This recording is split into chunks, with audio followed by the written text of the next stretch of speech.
میں سیدنا فاروق اعظم کی بات کرتا ہوں۔ ایسا نہیں کہ بندہ کچا ہے، نہ حضور نے فرمایا عمر کی زبان پر تو رب نے حق جاری فرما دیا، فاروق جو کہہ دیں اللہ اس کے مطابق قرآن نازل کر دیتا ہے۔ امام سیوطی نے ان آیات کی تفصیل لکھی ہے جو حضرت عمر کی رضا کے مطابق نازل ہو گئی، لیکن حضرت عمر کے سامنے ایک بی بی لائی گئی، اس نے زنا کیا، سیاست تھا میرا بھائی، حضرت فاروق اعظم نے حد جاری کر دی، فرمایا لے جاؤ اسے سنسار کرو یا کوڑے مارو۔ صحابہ لے کے جا رہے ہیں، مولا علی شیر خدا آ گئے، کہاں لے کے جا رہے ہو؟ حضور اس پر حضرت عمر نے حد لگائی ہے، فرمایا عمر کو تم نے بتایا تھا کہ یہ تو بیچاری دیوانی ہے، یہ تو ذہنی طور پر کمزور ہے، یہ تو مجذوب ہے، اسے تو پتہ ہی کوئی نہیں، یہ بتایا تھا؟ حضور نہیں، فرمایا عمر نے پوچھا تھا؟ حضور نہیں، فرمایا چلو واپس چلو، حق قبول کریں۔ حضرت مولا علی شیر خدا واپس لائے، فرمایا عمر فیصلہ کرتے ہو پوری بات کیوں نہیں پوچھتے؟ آپ نے کہا کیا ہوا؟ فرمایا تم نے اس عورت پہ حد لگائی، حضور لگائی، فرمایا تمہیں پتہ ہے یہ مجذوب ہے، دیوانی ہے، مرفوع قلم ہے، اس پر حد نہیں لگتی؟ عرض کی کہ حضرت عمر فاروق فرمانے لگے مجھے تو پتہ ہی نہیں، باپ فرمانے لگے پہلے پتہ کیا کرنا پھر معاملہ طے کیا کر۔ تو حضرت عمر نے کوئی بہانہ نہیں کیا، بہانے بھی ہوتے ہیں نا، انہیں میں نے صحیح نہیں گل دسی، اے بندے نے میں نے کیا سی، کوئی بہانہ نہیں لگایا۔ عمر نیچے اترے اور سجدے میں گر گئے، یا اللہ عمر کو معاف کر، یا اللہ عمر کو معاف کر دے، اور پھر چمکتے ہوئے جملے سیدنا فاروق اعظم کے فرمانے لگے لوگو آج اگر علی نہ ہوتا تو عمر ہلاک ہو جاتا، آج اگر علی نہ ہوتا تو عمر ہلاک ہو جاتا۔ بات کو سمجھے، آپ قبول کریں، اگر آپ تک شکر کریں، حق اگر کسی تک آ گیا حق کو مانیں اور ڈٹنا سیکھیں اور حق بات کہنا سیکھیں۔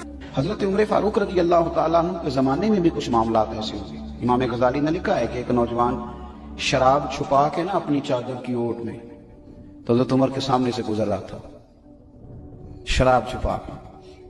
میں اکثر کہتا ہوں کہ آج بھی کوئی منع کرنے والا ہو تو لوگ منع ہونے کو تیار تو ہیں، پر ہم منع کرنے کو تیار نہیں ہوتے۔ اگر ہمارے کہنے پہ بڑی بڑی محفلیں ہو سکتی ہیں تو ہمارے کہنے پہ داڑھی بھی پوری ہو ہی سکتی ہے، لیکن ہم کہتے ہی نہیں، مزاج ہی نہیں، اس طرف لاتے ہی نہیں۔ ہمارے کہنے پر اگر بڑے بڑے چندے لوگ دے دیتے ہیں تو امید ہے نمازی بھی ہو ہی جائیں گے۔ توجہ دلانے کی، حضرت عمر کے زمانے میں بھی یہ مسئلہ ہوا۔ میری باتوں کی سمجھ آ رہی ہے سارے دوستوں؟ ایک نوجوان جا رہا ہے شراب چھپائے تو سیدنا فاروق اعظم نے تلوار نکالی ہوئی، یہ کیا ہے، کدھر جا رہے ہو؟ تو وہ کہنے لگا حضور ہونا سرکہ ہے میرے پاس، اور اندر دعائیں مانگ رہا ہے، یا اللہ آج عمر سے بچا لے، آج کے بعد شراب نہیں پیوں گا۔ اندر دعائیں مانگ رہا ہے، اللہ عمر سے بچا لے، آج کے بعد شراب، حضور سرکہ ہے سرکہ۔ حضرت عمر کہنے لگے کھول نہ ذرا، چادر کھولی تو بوتل میں واقعی سرکہ نکل آیا۔ وہ الحمدللہ الحمدللہ پکار کے چلنے لگا۔ ایک روایت میں نے ایسی بھی پڑھی کہ جب وہ جا رہا تھا تو حضرت عمر نے آواز دی، فرمانے لگے عمر سے ڈر کے توبہ کی ہے تو شراب کا سرکہ بنا ہے، اگر تو رب سے ڈر کے توبہ کرتا تو اللہ نے اس کو شہد بنا دینا تھا اور تیرے کام آ جاتا۔ کوئی ہونا تو چاہیے نا منع کرنے والا۔ اور ایک بات اور آپ سے عرض کروں، جب آپ تک حق آ جائے تو اسے قبول بھی کریں، حق آ جائے تو اسے۔ حضرت عمر کا زمانہ تھا، مصر فتح ہو گیا، حضرت عمر بن عاص گورنر بنے۔ رواج یہ تھا مصر کے اندر کہ ایک دریا چلتا تھا، دریائے نیل، اور سارے مصر کا انحصار اسی دریا پہ تھا، فصلوں کو پانی بھی لگتا اسی سے، جانور بھی اسی سے پانی پیتے، کھیتیاں بھی اسی سے سیراب ہوتی۔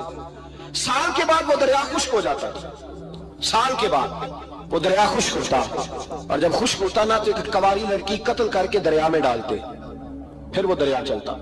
آج بھی بہت ساری جگہوں پہ اوہام پرستی ہے، کہتے ہمارے آستانے کا طریقہ ہے۔ میں نے کہا آستانے کا اس آستانے کا طریقہ ہوتا ہے جس آستانے کا تعلق در مصطفیٰ سے ہوتا ہے، باقی کسی آستانے کا اپنا کوئی ذاتی طریقہ نہیں۔ طریقہ وہ جو میرے نبی پاک کا طریقہ ہے، اس سے ہٹ کر کون سا طریقہ ہے؟ ہمارے آستانے کا طریقہ ہے، ہماری یہ رسم ہے، ہمارا یہ رواج ہے، اٹھا کے بھاگ جاؤ رسم و رواج۔ ہمارے رسم و رواج رسول اللہ کی سنت کے پابند ہے۔ سارے بولیے صلی اللہ ہو، پھر ایک دفعہ پڑھیے درود شریف صلی اللہ ہو، 3 دفعہ کر لیں تاکہ طاقت عاد ہو جائے، صلی اللہ ہو۔ نبی پاک صلی اللہ علیہ وسلم کا طریقہ اصل طریقہ ہے۔ حضرت عمر فاروق کو جناب عمر بن عاص، اور کہتے ہیں کہ پکا طریقہ یہ تھا کہ جب تک لڑکی قتل کر کے ڈالتے نہیں تھے دریا چلتا نہیں تھا۔ حضرت عمر کو خط لکھا کہ حضور یہ معاملہ ہے، اور لوگ مجھے یہی کہتے ہیں، میں نے لوگوں کو سمجھایا ہے کہ اسلام ظلم کا حکم نہیں دیتا، ظلم کی اجازت نہیں دیتا، کیسے لڑکی قتل کی جائے؟ اب آپ بتائیں کیا کرنا ہے؟ حضرت عمر ایمان، یقین، استقامت، پہاڑ ہے یہ لوگ، حضرت عمر نے 2 خط لکھے, ایک حضرت عمر بن عاص کے نام, دوسرا دریائے نیل کے نام. 2 خط لکھے. ایک خط لکھا دریا کے نام, ایک خط لکھا عمر بن عاص گورنر کے نام. گورنر کے نام خط لکھا تو فرمایا جتنے یہودی ہیں, عیسائی ہیں, کمزور ایمان والے, سب کو دریائے نیل پہ لے جا, اور میرا یہ دوسرا خط دریا میں ڈال دے اور سب کے سامنے ڈالنا. کہتے ہیں یہ خط تو پڑھنا چاہے تو تجھے اجازت بھی ہے, سنیے اور سر دھنیے اور سوچئے کہ اصل کمزوری کہاں آئی ہے. رمضان کے سب سے پہلے جمعے میں سب سے اہم موضوع چھیڑا ہے, کمزوری اور نقص واقعہ کہاں ہوا ہے. حضرت سیدنا عمر بن خطاب رضی اللہ تعالیٰ عنہ نے دریا کو مخاطب کر کے لکھا, ہو دریا, اگر تو کہتا ہے نا کہ لڑکی قتل کر کے پھینکی جائے گی تو میں رسول اللہ کا ماننے والا ہوں, میں ظلم نہیں ہونے دوں گا. ہمیں تیرے پانی کی ضرورت ہی کوئی نہیں, تو بے شک پانی نہ دے. اور اگر تو اللہ کے حکم سے بہتا ہے, اگر تو اللہ کے حکم سے بہتا ہے تو پھر اللہ کا بندہ اور مصطفیٰ کا غلام عمر تجھے حکم دیتا ہے کہ فوراً بہنا شروع کر دے, فوراً منٹ نہ لگانا. حضرت سیدنا عمر بن عاص فرماتے ہیں لشکروں کے لشکر لے کے میں دریائے نیل پہ پہنچا, اور بھرے مجمع میں جناب عمر کا خط میں نے ڈالا تو دریا نے بہنا شروع کر دیا. فرماتے ہیں دریا بہنے لگا اور غیر مسلم کلمہ پڑھنا شروع ہو گئے. لوگ مجھے کہنے لگے کیا دکھایا ہے جو کلمہ پڑھ رہے ہیں, تو میں نے کہا دکھایا کچھ بھی نہیں, یہ حضرت عمر کے ایمان کی قوت کی برکت ہے کہ وہ سبحان اللہ. مصطفیٰ کے غلام حضرت سعد بن ابی وقاص قادسیہ کی جنگ کے لیے نکلے, رستے میں دریائے نیل آ گیا. حضرت سیدنا سعد بن ابی وقاص اب کہاں سفر طے کر کے آئے, کہتے ہیں پتہ ہی نہیں تھا کہ دریا آ جائے گا, اب دور دور تک پل کوئی نہیں. صحابہ کہتے ہیں دشمن للکار رہا, حضرت سعد بن ابی وقاص دریا کنارے کھڑے ہوئے, ایمان, یقین اور استقامت, ڈٹ گئے. کہنے لگے او دریا, اگر تو حضرت موسیٰ کی نافرمان قوم کو رستہ دے سکتا ہے, محمد عربی کے وفادار نوکر ہیں, ہم تو رسول اللہ کے ماننے والے ہیں, دشت تو دشت ہے, دریا بھی نہ چھوڑے ہم نے, بحر ظلمات میں دوڑا دیے گھوڑے ہم نے, فرمایا چھوڑ رستہ. صحابہ کہتے ہیں اس وقت ہم نے نعرے لگائے جب دریا نے رستہ ہی چھوڑ دیا. کہتے ہیں پھر اللہ رسول پر ہم ذکر کرنے لگے, درود پڑھنے لگے, دریا سے رستے بن گئے. فرماتے 10,000 کا لشکر گزر گیا. اس پار جب گیا نا تو حضرت سعد بن ابی وقاص نے پھر مجمع پہ نظر ڈالی, فرمایا کسی کی کچھ ہے تو نہیں رہ گئی پانی میں, کوئی دریا میں چیز تو نہیں رہ گئی. ایک صحابی کہنے لگے میرا مٹی کا پیالہ رہ گیا ہے. یار ذرا دیکھیے انداز دیکھیے, مٹی کا پیالہ, او یار چھوڑ پرا, مٹی کا پیالہ کیا ہوتا ہے, اب تو مٹی کے پیالے کی بات کرے گا, چھوڑ دے, کیا کرتا ہے. اس نے کہا پیالہ میرا رہ گیا ہے. حضرت سعد بن ابی وقاص کہنے لگے کیوں ہمارا پیالہ رہ جائے, ہم رسول اللہ کے نوکر ہیں. ایمان, یقین اور استقامت کی دولت. پھر دریا کی طرف دیکھا, کہنے لگے چل یار ہمارا پیالہ بھی واپس کر دیں. صحابہ کہتے ہیں دریا کی لہر آئی اور پیالہ بھی واپس کر گئی. اور میرے بھائی جب ایمان کی دولت, یقین کی دولت, اعتماد کی دولت. حضرت عمر فاروق رضی اللہ تعالی عنہ, حضرت سیدنا ابو موسیٰ اشعری کہتے ہیں کہ میں نے نا صفائی کی, مال غنیمت کی میں نے صفائی کی, تو 1 دینار مجھے نا کہیں پڑا ہوا مل گیا. تو فرماتے ہمیں اجازت ہوتی تھی کہ 1 دینار ہم اپنی مرضی سے کہیں خرچ کر سکتے. اگر آپ ناراض نہ ہوں تو ہمارے ہاں جب چیئرمین صاحب, ناظم صاحب ٹھیکے دیتے ہیں تو ٹھیکیدار ان کا چھوٹا بھائی ہوتا ہے, یا چچا کا بیٹا ہوتا ہے, یا خالہ کا بیٹا ہوتا ہے. وہ خود ناظم ہوتے ہیں اور ان کا چھوٹا بھائی ٹھیکیدار ہوتا ہے. یعنی وہ نا سارا کچھ گھر کے اندر ہی رہتا ہے, گھر کے اندر ایک پیسہ دیتا ہے, دوسرا واپس اس کو واپس کر دیتا ہے گھر کے اندر ہی. اب تو خیر ہمارے لوگ سمجھدار ہو گئے, ایک بندہ ایک سیاسی جماعت میں ہوتا ہے, دوسرا دوسری میں, اور تیسرا جس کی بھی حکومت آئی, حکومت تو ہماری رہے گی نا, ایک بندہ تو ہے نا اس جماعت. یہ اچھا لوگوں نے ایک طریقہ نکالا ہے. تو حضرت عمر کے بیٹا گزر رہا تھا, تو حضرت ابو موسیٰ اشعری کہتے ہیں میں نے صفائی کی تو 1 دینار نکلا, تو میں نے وہ 1 دینار نا حضرت عمر کے بیٹے کو دے دیا. میں نے کہا لو بیٹا اپنے چچا کی طرف سے تحفہ. تو گھر جا کے انہوں نے حضرت عمر کو بتایا کہ چچا نے پیسے دیے ہیں, چھوٹے بچے تھے. حضرت عمر نے حضرت ابو موسیٰ اشعری کو بلا لیا اور بلا کے فرمانے لگے میں تو تمہیں اپنا دوست جانتا تھا اور تو نے میری اولاد کو ہی دنیا دار بنانا شروع کر دیا, میرے بچوں کو ہی تم نے دنیا دار پیسوں پہ لگانا شروع کر دیا, میں تو تمہیں یار سمجھتا تھا. فرمایا تمہیں چاہیے تھا میرے بیٹے کو نصیحت کرتے کہ بیٹا پیسوں سے رب راضی نہیں ہوتا, اس کی رضا والے کام کیے جائیں تو رب راضی ہوتا ہے. اور فرمایا تمہیں کوئی اور گھر نہیں ملا تھا تباہ کرنے کے لیے, میرا ہی گھر ملا تھا, اٹھاؤ اپنا دینار اور خبردار آج کے بعد میرے بچوں کے ساتھ یہ والی نیکی نہ کرنا. اور ہمارا کیا سٹیٹس ہے, دوستی ہے اس سے جو تحفے زیادہ دے, جو بچوں کو خراب کرنے میں مدد زیادہ کرے اس کے ساتھ یہ رہا.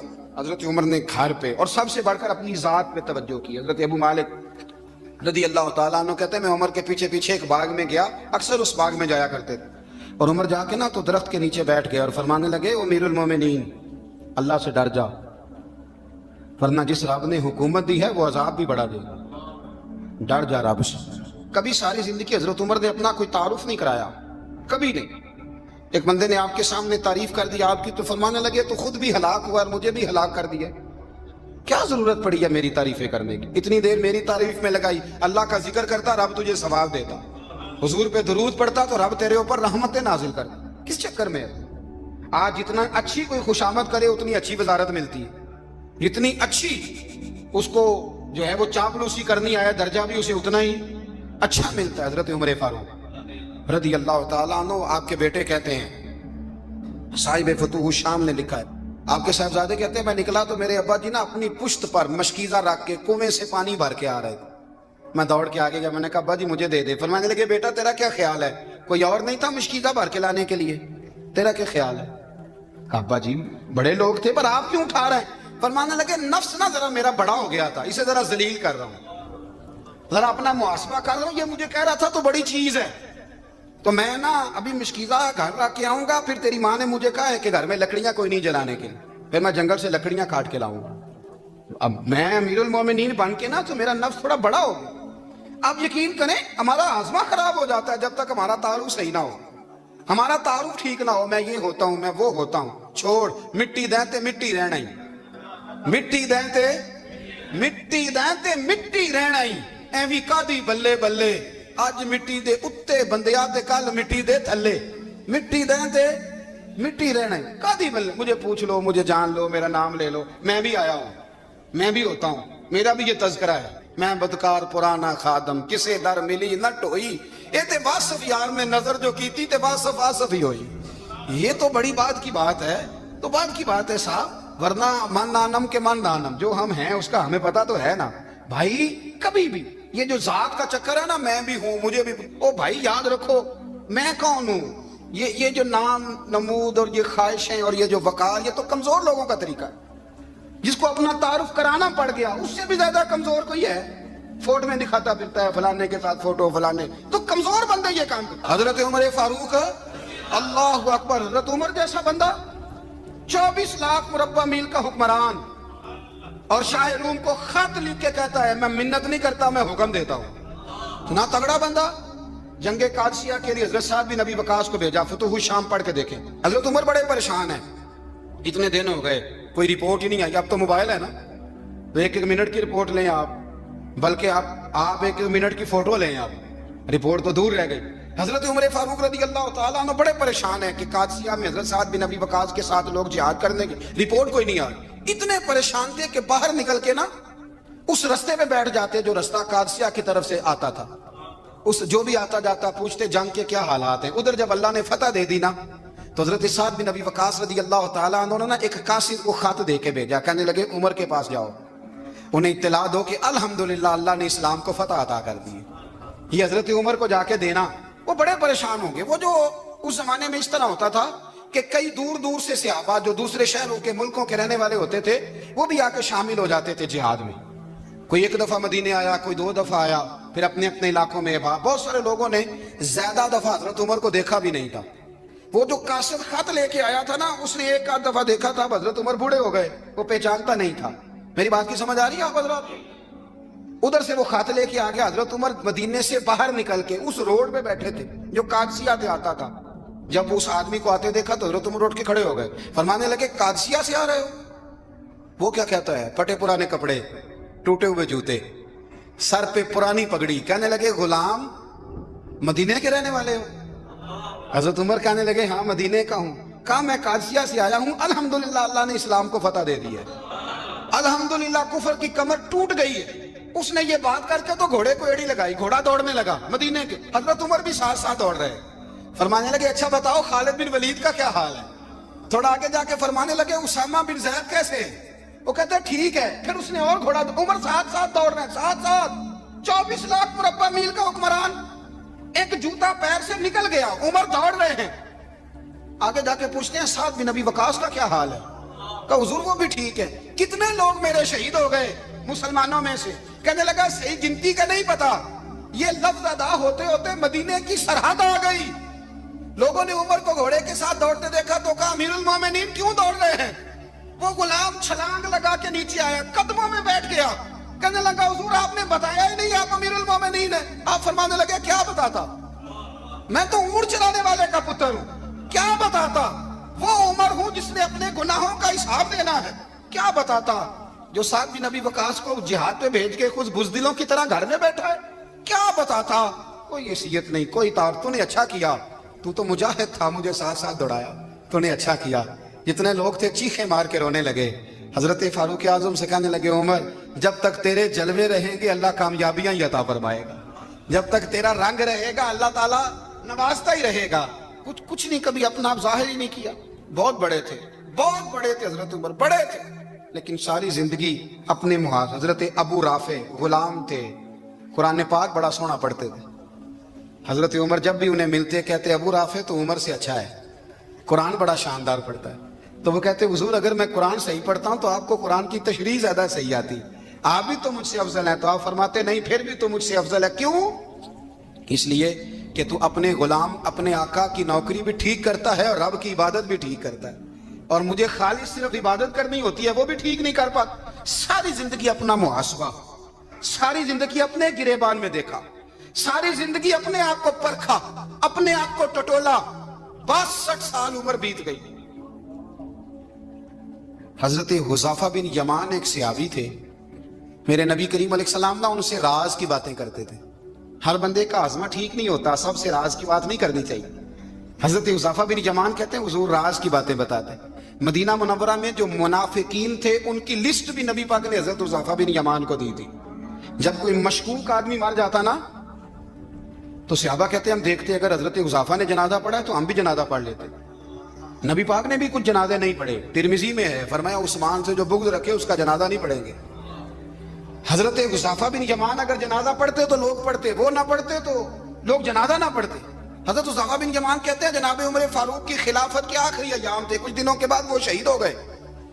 فرماتے آدھی رات کا وقت تھا, میں گھر میں سویا تھا بڑا بے فکر, اچانک میرے دروازے پہ دستک ہوئی, میں گھبرا کے اٹھا, اتنی رات کو کون آیا؟ کہتے ہیں قربان جاؤں, دروازے پہ گیا تو امیر المومنین فاروق اعظم دروازے پہ. میں نے کہا عمر کوئی حکم تھا تو مجھے بلا لیتے. کہنے لگے میں نا امیر بن کے نہیں آیا, تیرا ویر بن کے آیا ہوں. امیر المومنین کی حیثیت سے سرکاری کام سے بلاتا تو وہاں بلاتا, مجھے ایک ذاتی کام پڑ گیا. کہتے میں نے عمر کو گھر کی اندر بلا کے چارپائی پہ بٹھایا. میں نے کہا حضور میں غریب آدمی ہوں, میں کیا آپ کے کام آ سکتا ہوں؟ تو کہتے ہیں انہوں نے نا مجھے ساتھ بٹھا لیا, پھر میرا ہاتھ پکڑ لیا. کہنے لگے تو عمر کو جانتا ہے؟ عمر جھوٹ نہیں بولتا. تو جانتا ہے؟ عمر وعدوں کا پکا ہے. کہا حضور جانتا ہوں. کہا میں اس وقت آیا ہوں جب دیکھ بھی کوئی نہیں رہا. حضرت حذیفہ بن یمان کہتے ہیں پریشان ہو گیا, حضور پہلیاں نہ بجھوائے, مہربانی کر بتائیں کدھر آئے ہیں. حضرت عمر فاروق فرمانے لگے 62 سال کا ہو گیا ہوں, 63 میں چل رہا ہے, داڑھی سفید ہو گئی ہے, الپک گیا, اٹھ فریدہ ستیا, داڑھی آ گئی پور, اگا نیڑے آ گئی, پیچھا رہ گئی دور. اپنا اب قبر اشر کا معاملہ صاف نظر آنے لگا ہے. کہا حضور مجھ سے کیا چاہتے ہیں؟ حضرت عمر رو پڑے. کہنے لگے آج میں عشاء کے بعد نکلا ہوں تو نبی پاک کے صحابہ مجھے نیک کہہ رہے تھے, پھر میں نے بچوں کی ماں سے اور بچوں سے بھی پوچھا ہے, وہ بھی مجھ سے راضی ہیں. پر حذیفہ تیرے ساتھ نبی پاک راز کی باتیں کرتے تھے, سچ بتا کہیں عمر کا نام منافقوں میں شامل تو نہیں؟ سچ بتا ان منافقین میں تو شامل نہیں, کہیں اوپر اوپر سے تو نہیں سارا کچھ؟ حضرت حذیفہ بن یمان کہتے ہیں میں باپ کے مرنے پہ اتنا نہیں رویا جتنا عمر کے سوال پہ رویا. میں قدموں میں بیٹھ گیا. میں نے کہا نہیں عمر, یہ تو میں نے نہیں سنا, لیکن یہ میں نے نبی پاک سے ضرور سنا ہے کہ میرے بعد اگر کوئی نبی ہوتا تو عمر ابن خطاب ہوتا. یہ میں نے اپنے کانوں سے سنا ہے کہ عمر جس گلی سے گزرے شیطان رستہ بدل جاتا ہے. یہ میں نے اپنے کانوں سے سنا ہے کہ 950 سال حضرت جبریل جناب عمر کی شان بیان کریں تو پھر بھی بیان نہیں ہو سکتا. یہ میں نے ضرور سنا. دوستو ساری زندگی حضرت عمر نے اگر دوسروں کا محاسبہ کیا تو اپنا اور اپنے بچوں کا بھی کڑا خیال رکھا, اپنی ذات پر بڑی توجہ دی. جو لوگ اپنا بھول جاتے ہیں نا, ہمیں اپنی صحت کا بڑا خیال ہے لیکن اپنی روحانی زندگی کا کوئی خیال نہیں ہے.